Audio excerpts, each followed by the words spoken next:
Hi, good afternoon. Welcome to Little Steps Facebook Live. A few friendly reminders before we get started.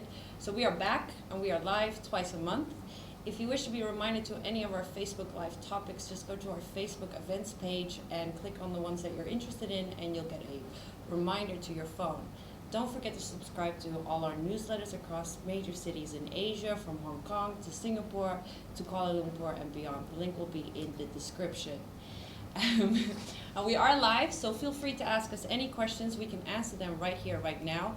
If you have missed the session, you can still you can still ask your questions, and we'll be able to get back to you on a later date.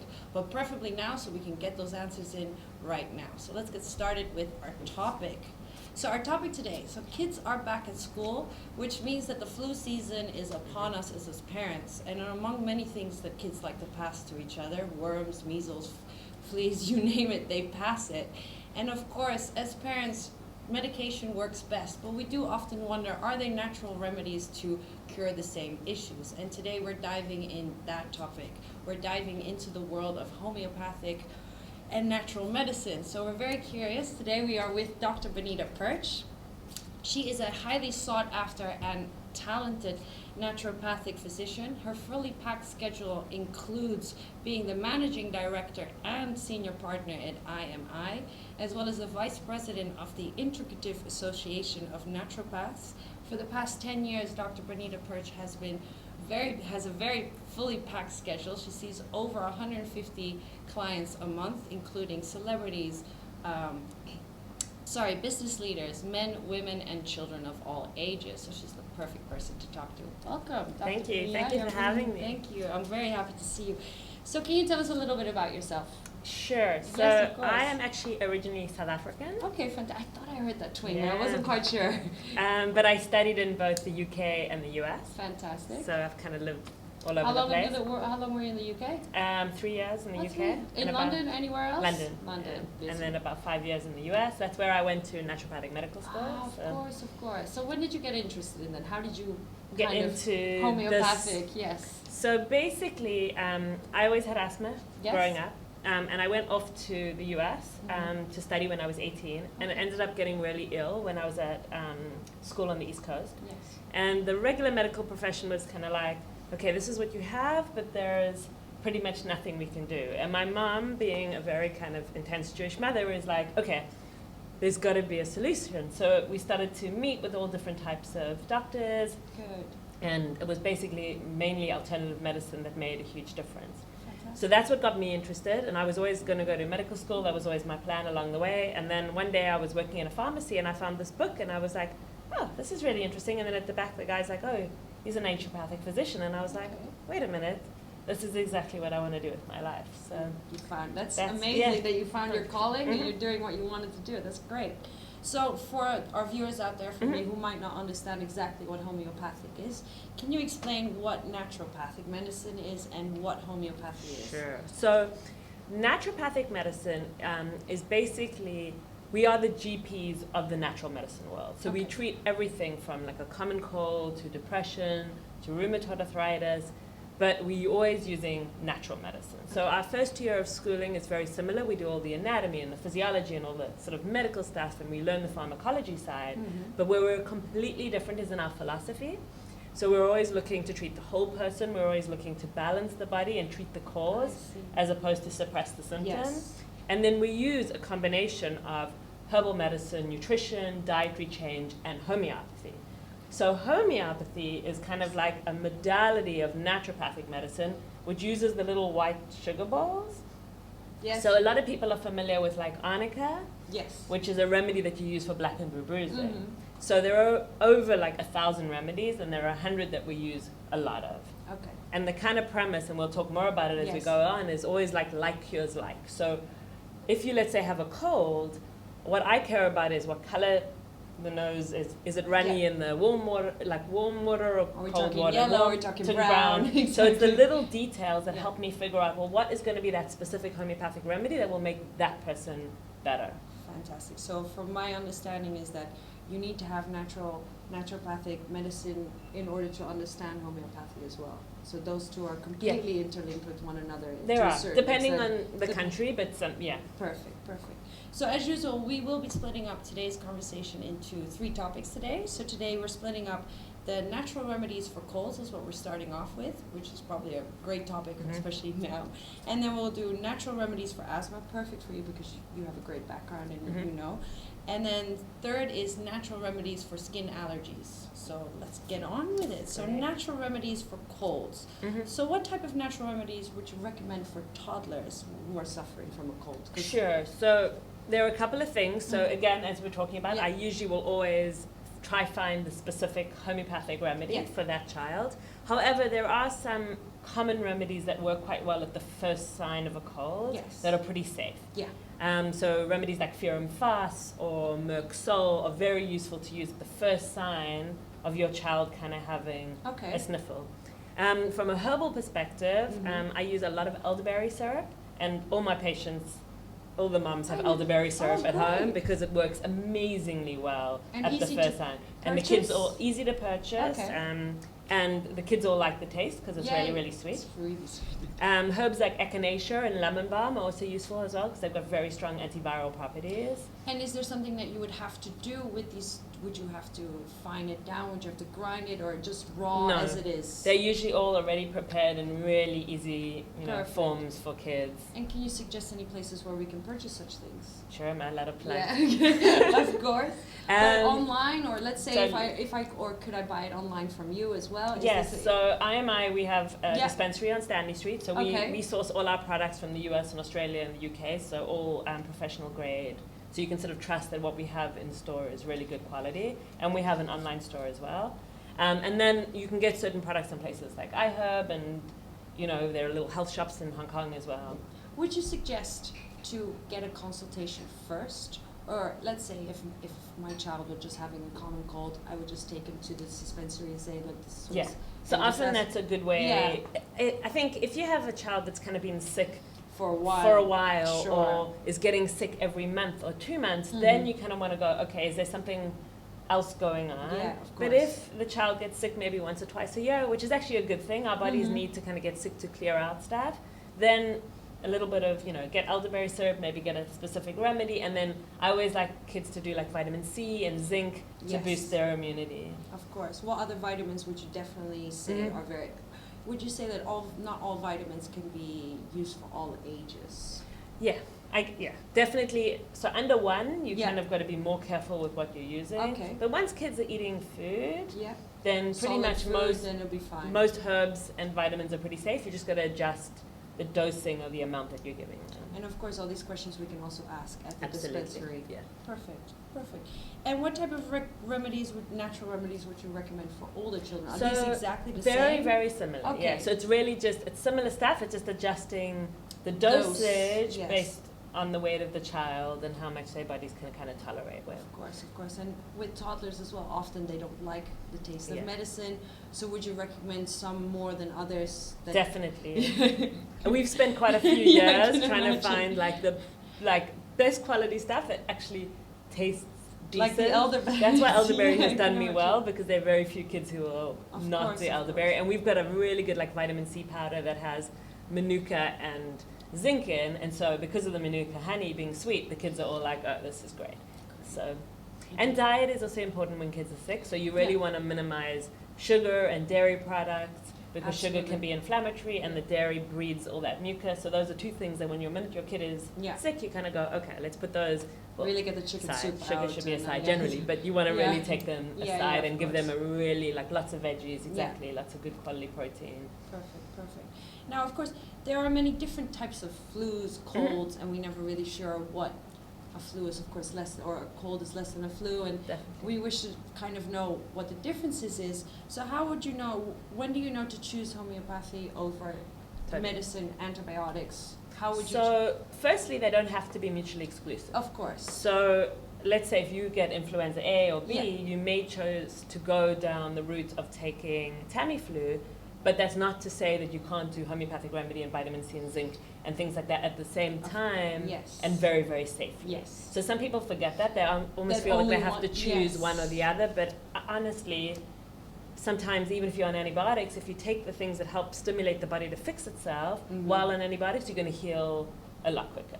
Like my kids just had chicken pox, and I mean my friend knows that, and they were like better in 3 or 4 days. Like literally, they were stuck at home because I had to keep them. And a lot of that is because I was treating them with homeopathics and stuff, so their bodies just recovered really, really quickly. Are there any homeopathic remedies that wouldn't be recommended to coincide with that? No, Barely pretty none. much Pretty much none, everything right? is really, really That's a very safe. positive sign. But and also, I guess from the like I always do like the least invasive first. Yeah. So if somebody's sort of got a minor thing going on, always try the natural stuff first. But obviously, if you're worried that there's sort of green goopy stuff and they're coughing, then and it's going on for 3-4 days, then and they it's not might getting need better. antibiotics. Yeah. But again, you can still do the natural stuff at the same time. And would you suggest then still going to, for example, your dispensary, would they be able to dispense both medicine? No, so No, we're so just yeah. the naturopathic And then just the homeopathic natural, side. so you can get your natural there and go to the dispensary next door. Yeah. Exactly. Perfect.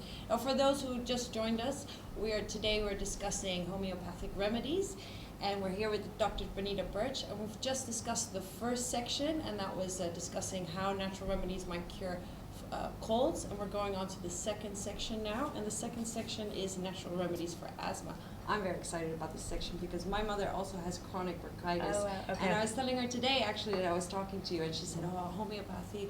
I've tried a few, but it's very difficult." So I'm very excited to dive into this on a personal level as well. So as you said before, you yourself have asthma, and looking at your bio, naturopathic medicine and homeopathy enabled you to stop taking long-term medication. Can you tell us a little bit more about that and what medicine you are using now as well? Sure. So I had asthma from sort of age 3. Ironically, once I had my tonsils out, that's when my asthma started. And I was one of those kids who didn't kind of grow out. I had brittle asthma my whole life. Did you have eczema as well? I never had eczema, Okay, that's interestingly. interesting, yeah. But the nasal stuff and Yeah. the chest. And when I started naturopathic school, one of the first things I did was I went to see a naturopathic doctor. And when I started naturopathic school, I was on 4 different medicines to keep my asthma under control. And so the first thing she was like was diet. And interestingly, I was off dairy for the first 10 years of my life, but then went back on it. So that's the first thing I took diet out. plays in a big part with Huge asthma. part with asthma. Very interesting. Yeah. Yeah.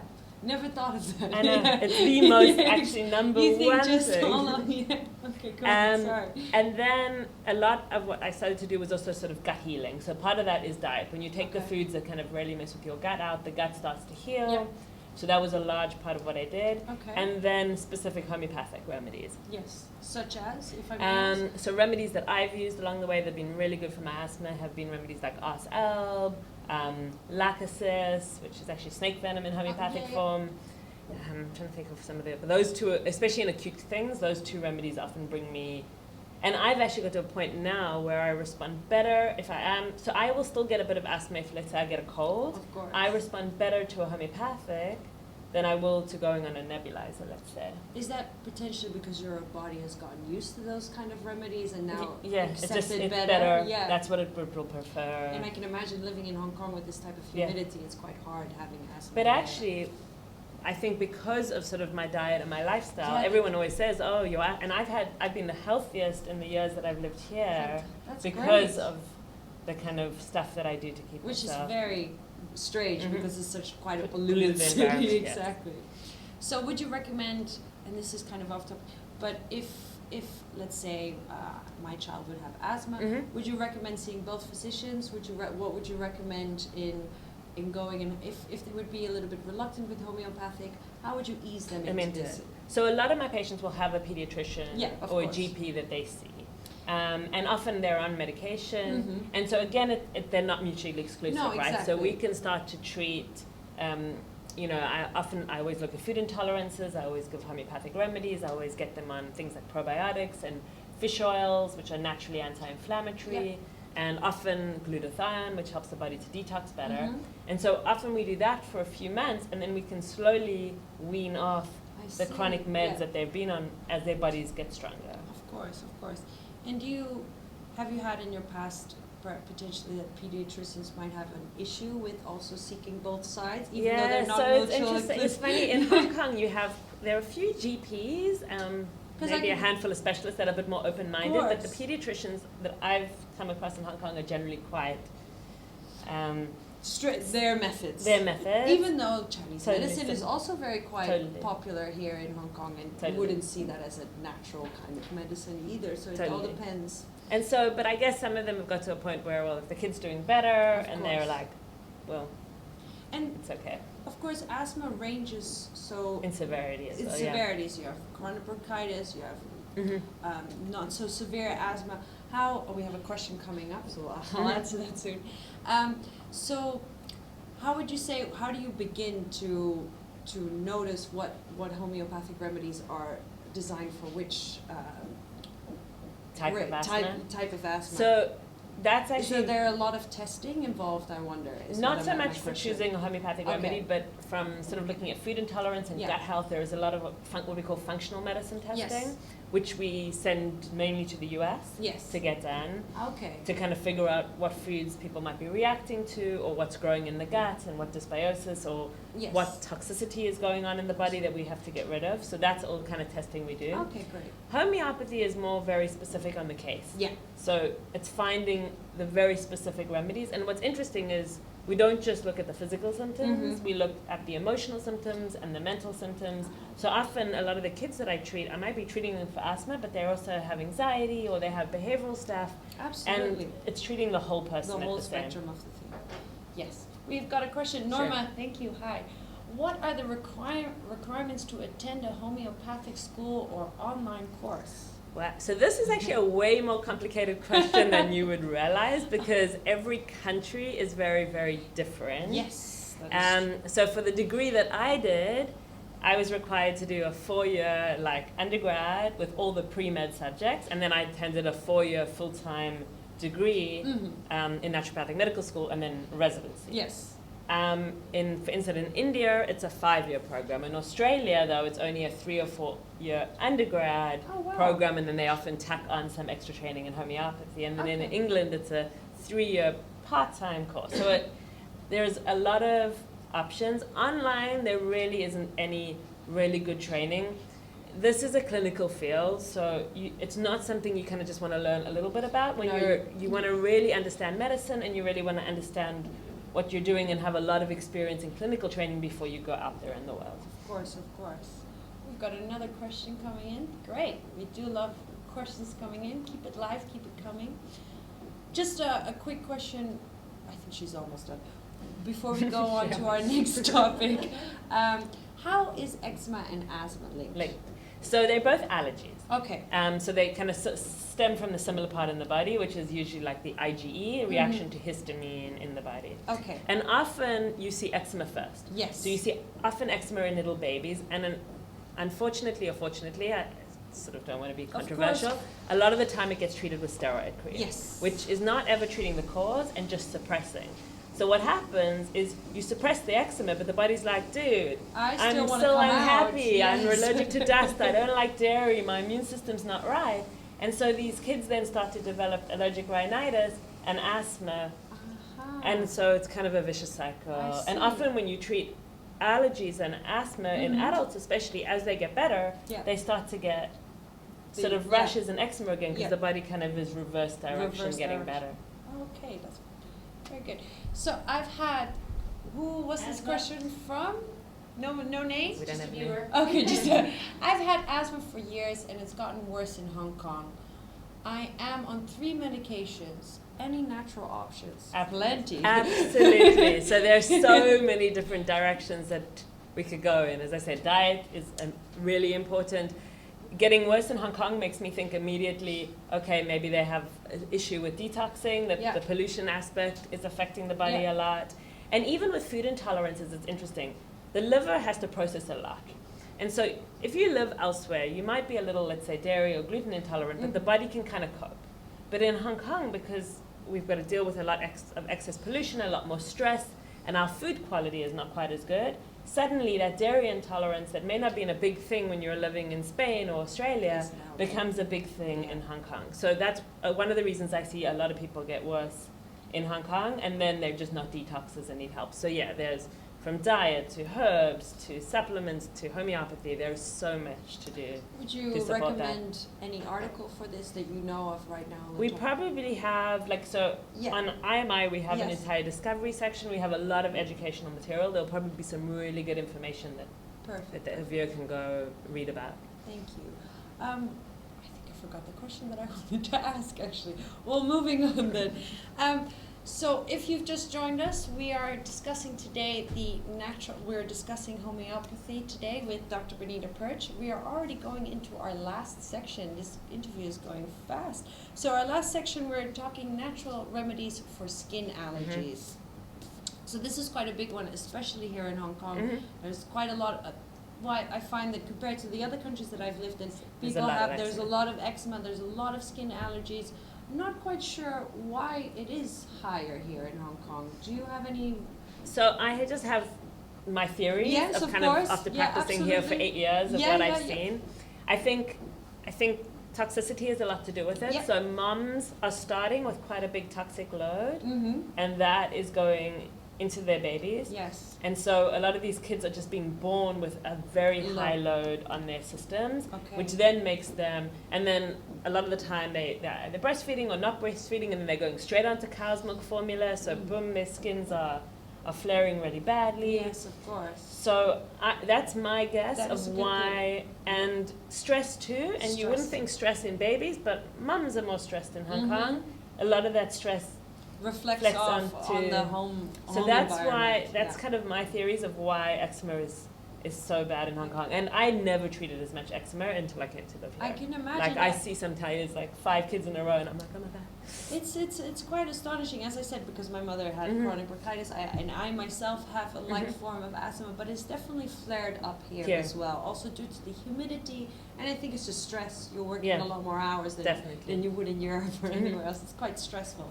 So what is your natural remedy for eczema? So it's kind of similar. So I'm always looking at allergens, both environmental. So I think that's another big thing why eczema is worse in Hong Kong. There's a lot of dust and there's a lot of mold. Yes. So you've got to really clean up the environment that the child's sleeping in, living in, what products they're using. Then you've got to look at the food intolerance piece, and is there anything they're eating that's causing inflammation? Yeah. Then you've got to sort of start to balance the immune system. So that's where you look at like probiotics, and you look at fish oils and good multivitamins that give them the nutrients they need. Yes. And then you've got to look at gut health, because a lot of eczema kids, there's gut issues. And then I use a lot of homeopathy as well, where I'm just stimulating the body to go back into balance. Of course. So it's kind of it's coming a from lot of holistically, lots of different pieces. Yeah. And would you say how long? Would you need a few sessions? How many sessions would you need in order to really pinpoint what that child in particular needs? So a lot is how good I am at getting about the right remedy. So there's no pressure on me, but generally I get it right by like the second try. I think it also depends on the age of the child and how severe the eczema is. Yes. So the little ones, I love treating babies who are like 2-3 months before they've put the steroid cream on, because those are the kids that you're like, boom, they just respond, boom, good to go. Perfect. The older the kid and the more they've used suppressive treatment, the harder it becomes to treat. But I've treated adults with eczema, and we've managed, but it is a process, and you've got to wean. It's a longer process, and you've kind of got to go in for the long haul and kind of be open that sometimes the skin may get worse before it gets better. It's not just a simple A to Z, boom, perfect. When I have those cases, I'm like, awesome, but it doesn't happen that often. From what I'm hearing, would you say that it would be a good idea to see a nutritionist when you have such allergies prior? Yeah. A nutritionist as well as homeopathy, as well as a pediatrician? It depends. So as naturopathic doctors, we get a lot of extensive training in nutrition. Okay, fantastic. So often we can play that role as part of the training. Yeah. Perfect. So moving on, what would you recommend when it comes to diaper rashes? A big one. It's a big one in Hong Kong. So again, that's kind of because of course it's not eczema, but it is, and it can get pretty severe. And it often has to do with sort of yeast or candida exactly. overgrowth. So lots of pieces. And the babies, I always get them on very good probiotics. Mm-hmm. I always get the mum on probiotics. Oh, as well?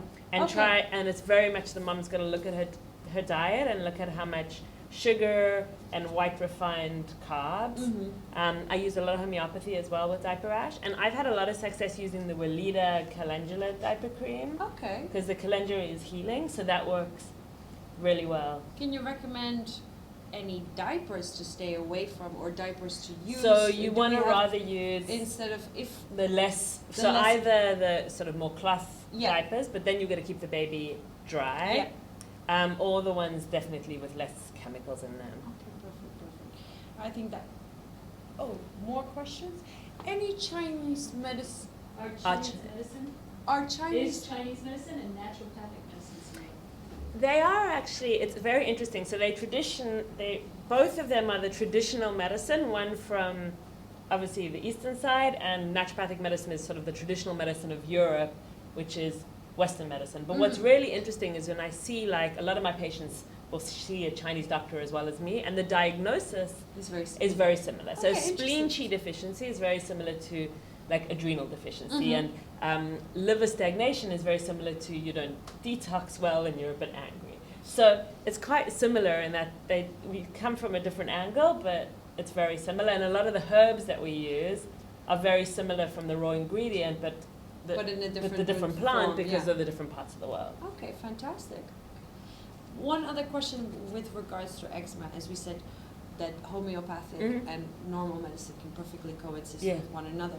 However, if we're talking about eczema, do you wish them to stop with the steroid cream? So often I don't recommend abruptly stopping Okay. because if you're abruptly stopping, you can flare. Yeah, flare up quite badly, yes. So over time, it's about weaning off. and needing to use less and less. Okay. But I always prefer kids never to start on the steroid cream to At begin all, with, if at okay. all possible. Yeah, And what is the steroid? It's just because it it suppresses. suppresses. So It's you're not rather- actually You're fixing. not actually combating the actual. And then you end up with rebound the minute you stop it, and it actually gets worse. So it can actually over time cause eczema to become more difficult. Is there and any other worse. cream that you would Yeah, suggest? there are lots. So eczema is interesting in Yeah. the sense of there's no one cream that helps every child. Exactly. Like there are so many You have the multiple cream, and there's Totally. there's plenty. tea. I was actually at the NOPA conference earlier today, and then I found this really interesting, like Manuka honey with Manuka oil and tea tree, and I'm like, I need to try that. Like And that would be Manuka- good for eczema kids. What is Manuka honey? Because I've been seeing it everywhere, and this is just a curious question. What is it good for? It's the a Manuka honey? Manuka honey has It's got antibiotic and bacterial properties in it. So Okay, and it's incredibly healing for like it's incredibly Yeah. expensive. It's as incredibly well. expensive It is, but it is really. it 'cause really I've well. been And see- sore throat. Sore Actually, I throat. mean, if you think of even what we've been talking about, Manuka honey is amazing for like sore throats, things like that. Fantastic. Well, that is already the end of our interview. I want to. Question. Oh, we've got one more I'll question. spit it out. Oh, please. Is it possible to overcome dairy allergy, in particular CASEIN? Casein. Casein. So she's, I guess, referring more to a dairy intolerance than an allergy. I'm not sure which. Dairy allergy is what it's referred Okay. to. And this came from Rachna. Okay, so a dairy allergy, if it's an IgE reaction, a lot of kids actually grow out of over time, and then often that becomes an IgG or a more of an inflammatory reaction.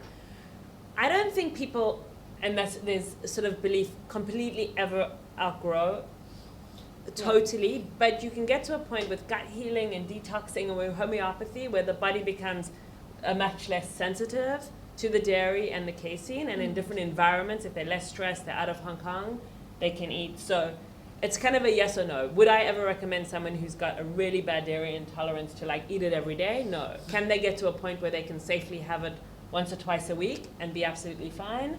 Definitely yes. Perfect. Well, I want to thank you today for our chat. If you wish to add anything, any questions that I haven't asked, if you wish to add anything. I don't Perfect. think so. And I want to thank you today for today's talk. It was really, really interesting. I look forward Thank you to for telling having my me. mom as well a few things. And so don't forget that We are going to be live again on the 18th of September. Then we'll be talking about sleep patterns for kids all ages. We're very excited. I believe we have Emmy coming to talk to us. And also, don't forget, we have got the Little Steps times 2 giveaway that is happening today. You'll be able to win a baby carrier. Please go to our website for more information. Thank you all for watching, and see you soon. Bye.